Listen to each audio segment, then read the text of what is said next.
শুধু দর্শক শ্রোতা মণ্ডলী, আপনারা দেখছেন বরাক সংবাদ। এই মুহূর্তের একটি গুরুত্বপূর্ণ সংবাদ নিয়ে আপনাদের সম্মুখে উপস্থিত আমি খয়রুল। খালাইনে দুঃসাহসিক ডাকাতি, গুলিবিদ্ধ এক, আহত অনেক। কাছাড় জেলার খালাইন বাজার সংলগ্ন পেচারপাড় এলাকায় গত রবিবার গভীর রাতে এক দুঃসাহসিক ডাকাতির ঘটনা সংঘটিত হয়। প্রায় 10 জনের সশস্ত্র ডাকাত দল বিনয় দেবের বাড়িতে হামলা চালিয়ে নগদ টাকা, অর্থ ও স্বর্ণালঙ্কার লুট করে নেয়। ডাকাতদের হামলায় বিশ্বজিৎ দেব গুরুতর আহত হন এবং প্রতিবেশী লিটন দেবের হাতে গুলি লাগে।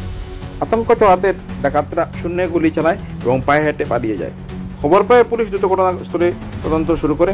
পুলিশ এবার নোমাল মাহতা ডগ স্কোয়াড নিয়ে অভিযান চালায়। এখন পর্যন্ত দুষ্কৃতির কোনো সন্ধান মেলেনি।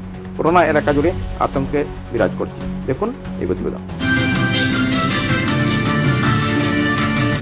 কোন সময় যে কইছেন না আমি ঠিক কইতে না তাই নুন তারা ইয়ত গেছিল খালবাড়ি পার্টি আছিল গেছিল 12টার সময় আইছিল তখন আমরা তো বই গেছি টাইম কত হয় না অনুমানিক একটা হইব। আচ্ছা, কিরকম ঢুকছে তারা? হয়তো আমি দেখাই দিই এরকম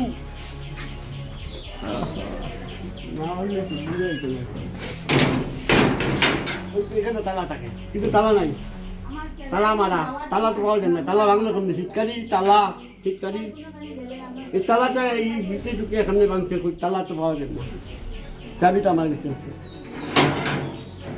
যেই তো তালা আর ভাঙা থাকে।